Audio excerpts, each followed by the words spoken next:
roll along. We will be good. Yes. Okay, you feeling in the loop, ready to go? Yeah. Okay.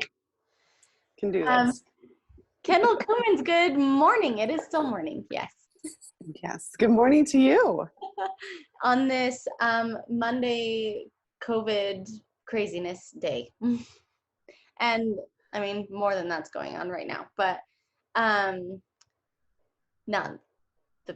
might edit that out. This is what happens when you're like, it's a Monday, but I have to get the juices flowing. I know, seriously. I totally get it. Well, I am so excited for our conversation. We were connected through a coworker of mine who does her hair with you. Yes, Maria.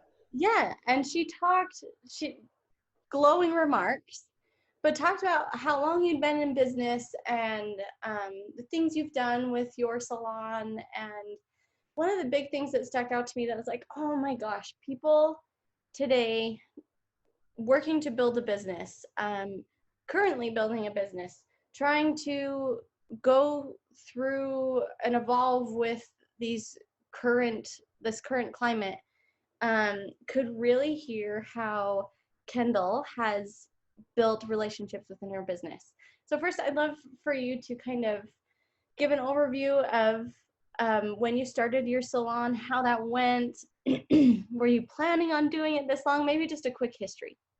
Yeah, of course.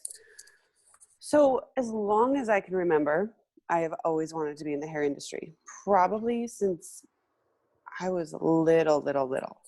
I used to go to the local grocery store back when like you could have a tab, and I would tell the guy, like, can you put this hot pink lipstick on my family's tab? I promise my mom will pay it. Or can I have this round brush? And he was so great, and he would let me do it. And I would go home and I would play with my Barbies and my dolls. And I remember getting an American Girl doll, and all I wanted for her was a perming set. So it's kind of been in my blood since I was little. But I would have to say, when I graduated high school is when, well, actually, let me rewind. When I was in high school, I started a little business where I would do all of my brother's friends that were girls hair for dances. So I would set up time slots on Saturdays at my house. They would come over. I'd get their hair and their makeup ready. I'd take pictures and I'd send them out the door. And so by the time I graduated high school, I had my own little business going anyways. And I contacted McCarty Salon, which was a place that I had been getting my hair done ever since I was young. And I thought it was the coolest, most hip salon at the time. And so I wanted to be there. Yeah. So at that point in time, they said, well, we have an opening as a receptionist. Would you like to start there? I said, absolutely. So I started July 27th, 2002. I was so excited. I got love all that dressed you up. remember the date. Right? It was like a huge, like, important date to me that I was like, this is happening. I'm making my dreams come true. So I started out, showed up, super excited. I worked just as a receptionist part-time, and then I went to school at night. And so by that time, enough to get through school, then graduated, got my own chair in 2005, staying at McCarty's. And I just felt like everything that I had heard going through school and whatnot is that pick your place and be there, right? So I knew that I wanted to be a part of the McCarty group. So I just started to build my relationship. I didn't have a clientele, and it's super intimidating because we're a booth rental salon. And it's super intimidating to walk into this setup and not have any clients and watch everybody with clients. So I decided at that point in time, I was going to make friends with everyone else's clients, not with the intention to take them by any means. But what I started to notice was if their child couldn't get in with their stylist, they would then contact me. And along with, my prior business I had of doing updos and makeup, I got to do a lot of weddings and meet a lot of people that direction. Yeah. So fast forward 18 years come July, and I'm still going strong, loving it, and I don't ever see stopping. So That's yeah. so awesome. You know, it's funny. The cost of acquiring a new customer is huge, right? When it comes to a new business. And you Oh saw, yeah. like, you had to invest, like, no matter your business, the service you provide, that will always be the case. Where you could put out or have marketing spend, or like you were doing, even just, excuse me, the time to reach out to people or to even develop a relationship with people you've had in the past to bring them back in. Well, that's not new customer acquisition, but you know, that process of getting it rolling is quite extensive. Oh, absolutely. And people, like, you think of dentists, for example, are, I think, a really good example.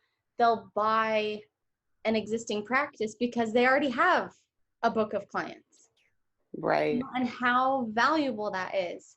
How long would you say it took you to really build up um, enough clientele to have a steady rhythm? So I would probably have to say 3 to 4 years before I felt. So I worked another part-time job in the morning when I first was starting out. So I would work my other job from 8 a.m. until 12:30. And then I would go to the salon from 1:30 and I would sit there until 8 or 9 p.m.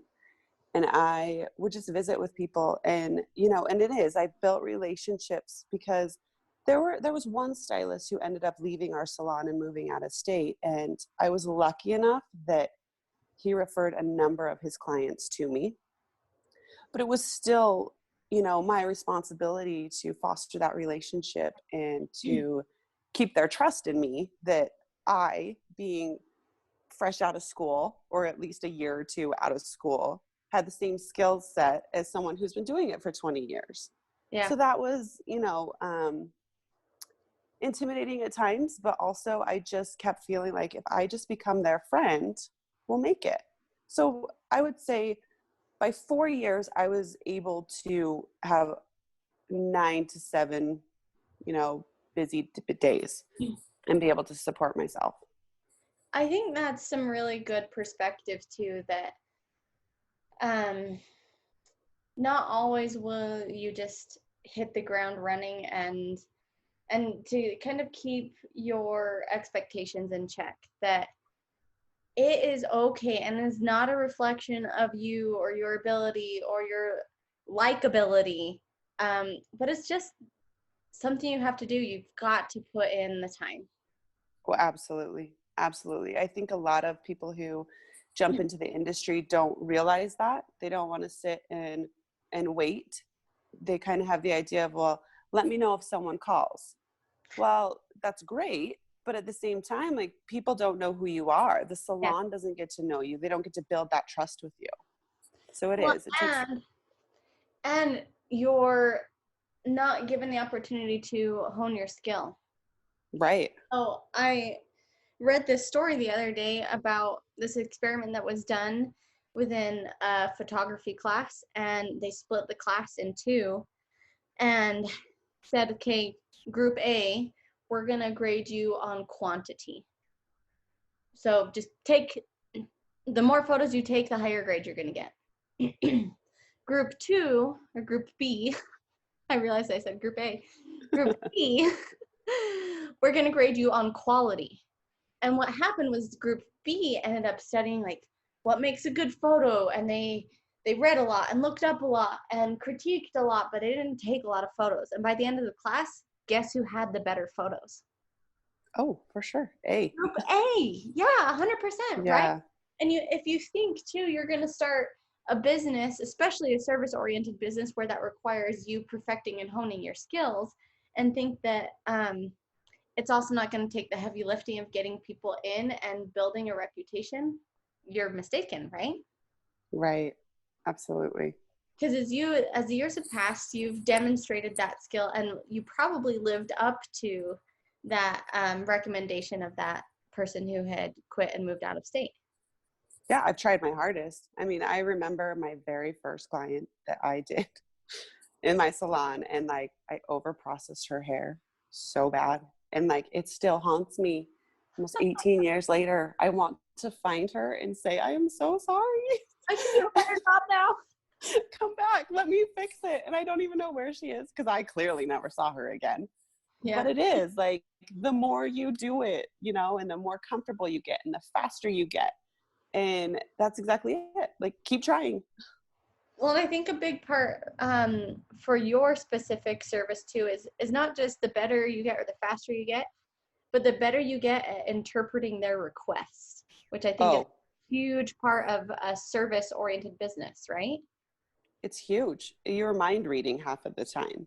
You know, I've had clients tell me they want one thing, and I hear it and I put it into, you know, my terms and understanding, okay, and I do it, and then they look in the mirror and they don't quite, you know, like, okay, and then they come back and they're like, next time I want it this color. And I was like, oh, you know, because they saw it in a magazine, and I'm thinking, you've been telling me this whole time you want ashy blonde, but looking at this picture, that's golden. So like okay, great. We will I do that. I But am it guilty is, it's a of that. guessing game sometimes, and just being able to dissect what they're saying. Yeah. Well, and it's true in so many other industries as well. So how would you say that you balance that of taking someone's request and them not being an expert? They're not a stylist. They're obviously there for you to do their hair. And maybe I'll share my own experiences going to my stylist, but I'll do a similar thing where I'll show her this picture and be like, oh, I love this. And she's like, okay. And it took her a while of interacting with me to then, I don't know if it was her getting comfortable or her realizing that I just liked that picture and it worked for them, but my hair color, my skin tone was different. And so she finally got to the point where she's like, okay, this could work, but we'd have to do this, that, and the other because your roots are darker and blah, blah, blah. And that wasn't necessarily how it was in the beginning. And I thought that was so valuable for her to take her expertise and walk me through and be like, Casey, this is what it implies. I have a different canvas when I'm working with you. For sure. Here are the things you need to think about. So how do you go about doing that with your clients, taking your expertise and recontextualizing what they're asking for? Yeah. You know, I think obviously each client is different, and with knowing them for so long, I kind of know how I can respond to them, right? And some are more fragile than others, and I don't mean that in a negative way. I just mean it in that I have to be a little bit softer in how I word things, because you have some clients who bring in these photos and their hair is super fine, and this model has tons of extensions and, you know, airbrushing. And so I dissect the photo for them. I say, okay, this is gorgeous. I totally agree. Just so you know, this has been photoshopped. There's filters. There are hair pieces involved. Like, why don't you show me the colors, like point to the colors that you like in it, and we can kind of incorporate that into your hair and go from there. And you know, they're really understanding. I've had some that just are bound and determined to have that color, and they will bring it time and time again. And I'm like, all right, here's the deal, let's do it, because you've requested it for so long. If it doesn't turn out, it's on you. And at that point, because we have a close relationship, they're like, I totally understand, I want you to go for it. So I mean, I think it's building trust, right? And the more you can dissect and explain to them and be honest in a soft way, they understand. Yeah, and I think part of that is exactly what we said, is the granularity of explaining their requests on their level, right? Where you're meeting them where they're at, but telling them all of the implications that they don't realize. And I find that when people do that with me, like my hairstylist, or even think of a massage therapist, or, you know, similar services, where it's like, okay, you're asking for this, but this, that, and the other, or this is, again, I'm going to use the word canvas. this is the canvas, the product, the state of affairs you're bringing me, Casey. Because I know this, these are all the things you're not thinking about. And honestly, I value that just as much as the product, the service, or the offering I'm getting from them. Maybe even more, because then they're able to they're hearing me say what I want and knowing that it's what I think I want, but the outcome isn't going to end up being what I want because of what I'm bringing to them. Oh, absolutely. No, I would fully agree. And when I feel like as a stylist, when you express that, they build more trust, right? And there's more loyalty there because you were willing to be honest and hear them, feel them, but then kind of just say, this is what we can do. Yeah. What are your thoughts on, because with that, right, hair is especially, it's funny, especially right now in COVID, social distancing, quarantine, whatever we want to talk about, where we get people who are out on the street saying, I want a haircut. Hair is such a huge part of our image, of our confidence. How do you balance that with the what's the word I'm looking for? The difficulty of, what we just talked about, and then making sure that you're rendering a service to them that builds upon or creates that confidence. Yeah. It's kind of a lot of pressure at times, right? Yeah, I bet. I mean, I have been a girl who has cried in the salon chair, and I'm sure that destroyed that poor stylist. Oh, too great. That's all right. You might be her one that she remembers forever. But I bet you she learned from it. No, I think that, making your client feel special while they are in your chair, hearing them out, we had about a couple stylist clients in our salon who have had alopecia. And so they've gone to, some of them have had to go the route of wearing a wig or wearing hair pieces. And just this last weekend, one was in tears, and I just thought, like, our hair is so important to us. And I cry at everything.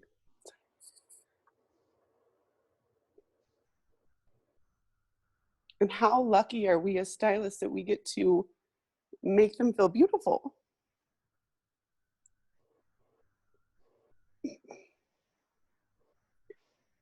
But at any rate, some people will look at it and think it's just hair. And during this whole COVID experience, like, my clients were devastated that they could not get their hair done. And it made me realize, like, how important our role is. And they were understanding, but it's such a confidence booster. They felt like, I mean, obviously we couldn't leave our house, but, they felt like they didn't want anyone to see them, that they were horrible with their roots. And I just, I kept reassuring them, like, we'll get through this. We'll get you back in the salon. It's going to be okay. But yeah, I kind of lost my train of thought there, but I think at the end of the day, just making them feel loved and boosting their confidence from the inside, because you have clients that come in and want this lavish hair, and it's their heart that's hurting, so the hair isn't always the problem. You're solving problems a lot of the time. Yeah. I joke with my husband because I'll have clients who have this gorgeous long hair, and they will come in one day and they're like, chop it off. I'm done. And I'm like, yeah, you're done? Okay. What's going on at home? Like, how are you feeling? Like, how's your husband? How are your kids? And how's they're your like, sleep? well, yeah, and they are like, well, so-and-so did this and this and this. And I'm like, okay, maybe right now is not the time to chop that hair off. Let's try some layers. Let's try, we'll talk in six weeks. And if you're still ready, then let's do it. Because it's so much more than hair. It's what's going on in their daily and being there to listen. Yeah. Makes you wonder if, like, when going to hair school, they should provide some sort of therapy arm to the degree. Right. Seriously, we should have some form of that. You probably pick it up anyway. I have one client who, she makes me giggle. She puts it on her work calendar, or appointments as therapy, because she calls me, and she actually is a therapist. So she calls me her therapist. And so she writes it on her calendar. I have therapy today. And people are like, oh, you're going to therapy? And she's like, yeah, I am. She shows up at the salon. She's like, I'm here for my appointment. We solve the world's problems. It's fabulous. Yeah. Well, it's not just, right. It's not that the fact that, like, you are there to talk to them, to provide them with a service that makes them feel beautiful and lifts their spirits. But it's a part of self-care. And I've loved that self-care has been so talked about in the past couple of years. Because when you let that, when you become a martyr to yourself and you suppress yourself and your needs, it's amazing how you can't go very far, or you can't go very far well. Right. And so it's funny because, like, there's the argument too that everybody will always need a haircut because their hair is always going to grow. Right. But again, it's not about that, is it? It's not. I mean, and I feel like those clients, they need the haircut, but they're a little bit more reserved, if that makes sense. Like, kind of strictly business with some clients that get the routine haircut. But then my clients that, are every 6 to 8 weeks, it's more. It's the friendship. And obviously it's great hair maintenance. They're staying on top of it, but it's meeting and opening up with each other, and kind of tackling two things at once, right? Yeah. So, seeing as hair school does not provide therapy classes, like, every stylist, I feel like, knows this. It's just a part of the job.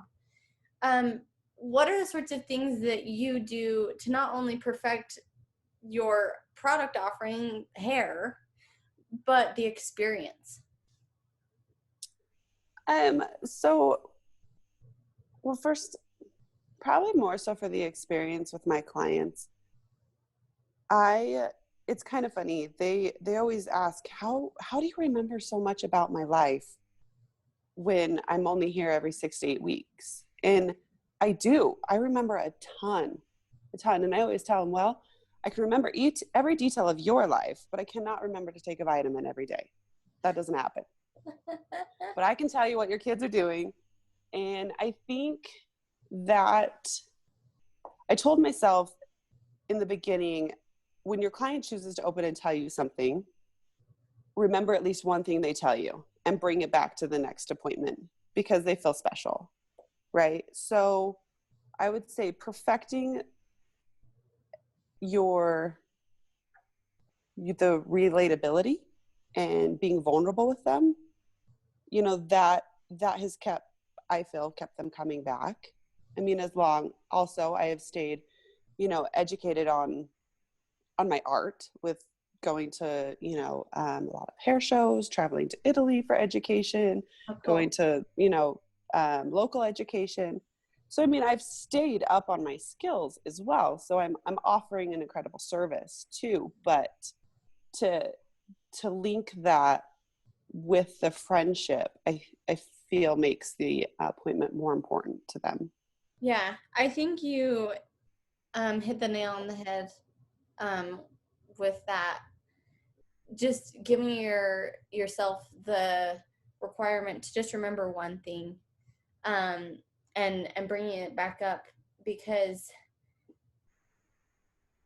I mean, and maybe like when you're first introduced to a client and it's their second time in, even just remembering their name, you know, it's amazing how much we need that as humans.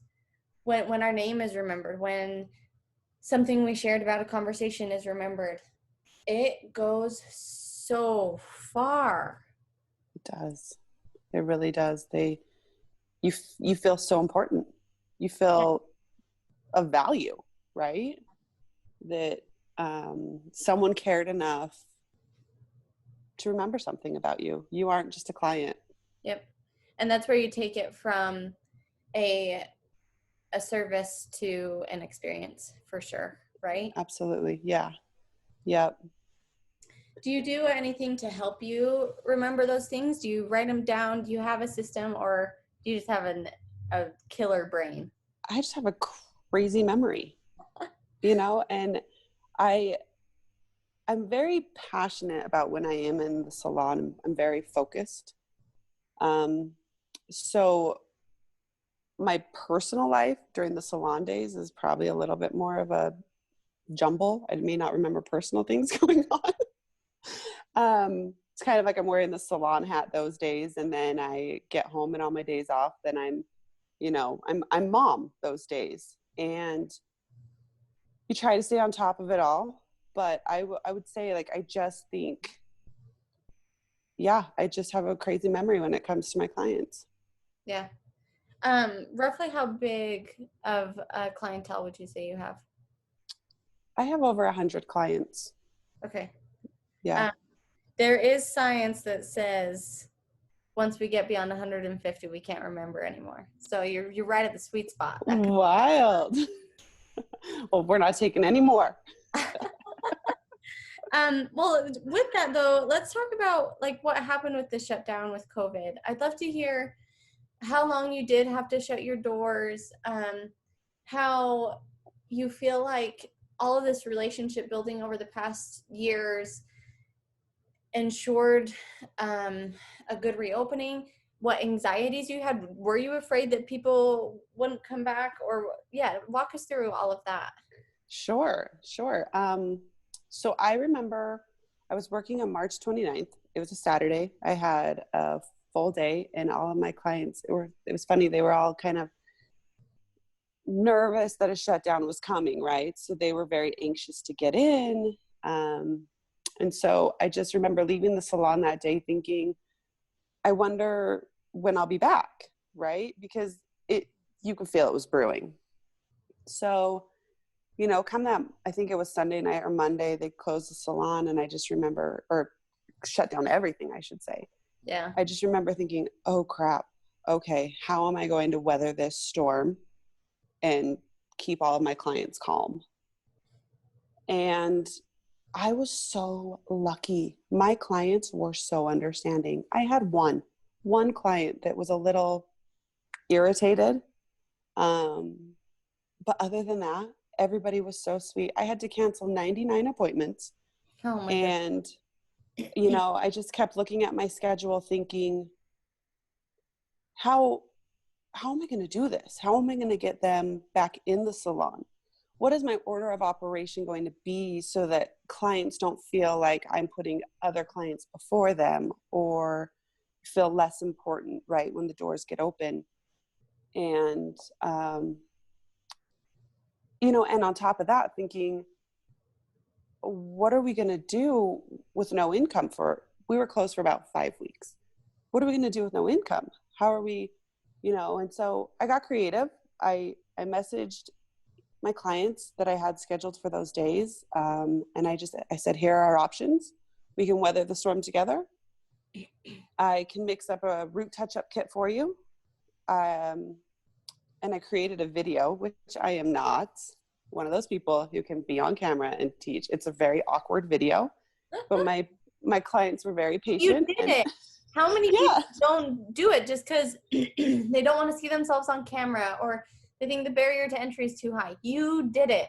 I I did. And I have a couple of clients who are actors, and I was giggling because I thought, please don't judge my little video here. This is just, this is straightforward. It's going to show you how to color your hair and get by for the next few weeks. And they were wonderful. They did. And, I had a lot of clients that just said, you know what, don't worry about it. Don't worry about it. I'll see you when we open. We'll be in touch. I had clients mailing me checks for their appointments that what would have been.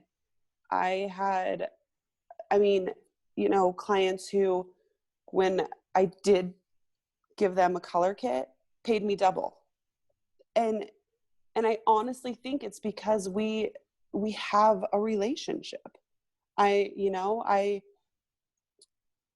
a person to them. I'm someone they care about, and vice versa, And so I think that when we did, I'm very attentive to my clients, and anytime they, have a big life event happening or have an injury, I have stairs up to my salon. And so sometimes if they break a leg, they can't make it up my stairs, right? And I've made an effort to go to their house, to make house calls, to do what I can. And it was amazing to see when the roles were reversed this time, and I was the one needing the support, if you will.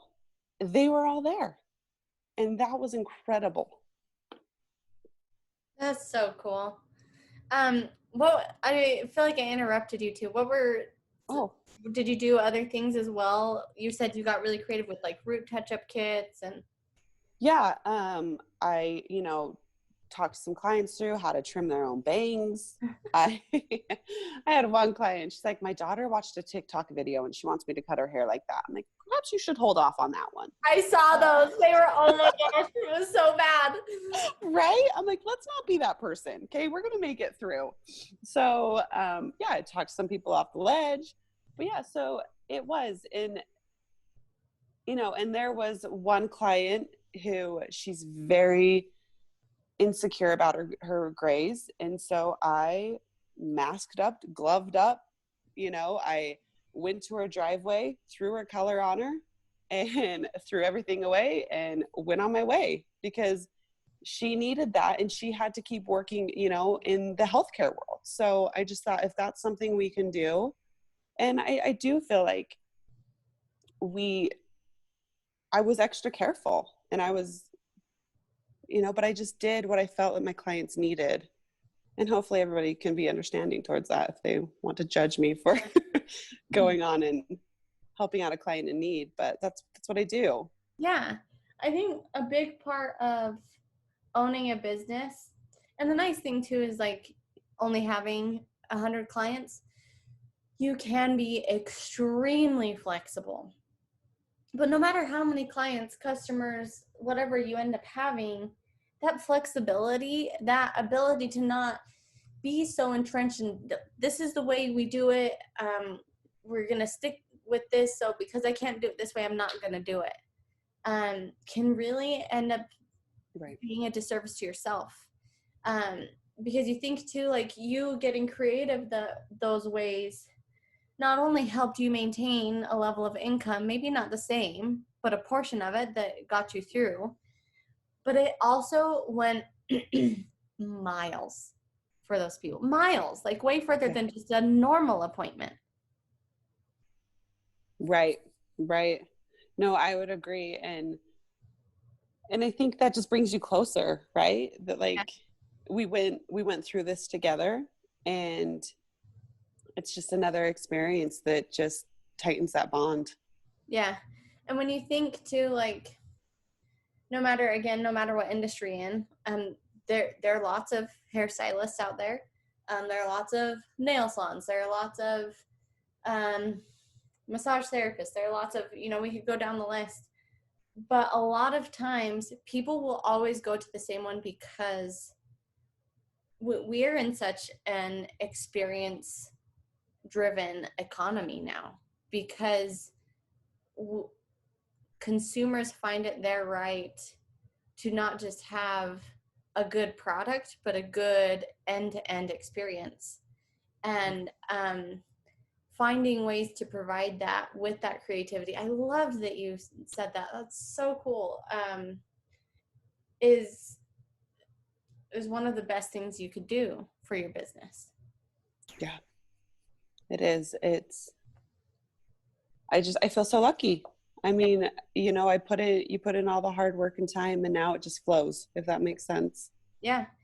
Yep. You have that beginning part of the business where that customer acquisition, you put the hard work and time in, and it's a different kind of hard work and time. And then in these moments where you've built those relationships and you have to pivot, you put in that hard work and time. But no matter what, you have a good service and you provide a good experience, and you're going to be in business for a long time. Well, thanks. I sure hope so.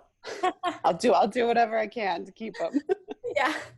Well, I would like to wrap our discussion up with your 3 takeaways. With your 18 years in business, acquiring a clientele, maintaining that clientele, getting creative, I'd love to hear what 3 takeaways you have for our listeners. For sure. So I was thinking about this because we kind of had talked about it prior. And my first takeaway would be put yourself in a place for opportunity. Make yourself available. Don't let the work come to you. Go to the work. Secondly, I would say stay sharp on your skills. Yes. And, do all the training. Don't be afraid to ask for help. Yeah. And part of that is the fact that like there are ever evolving things. Even though you can still do something really well, there are styles and trends that pop up. Absolutely. Yeah.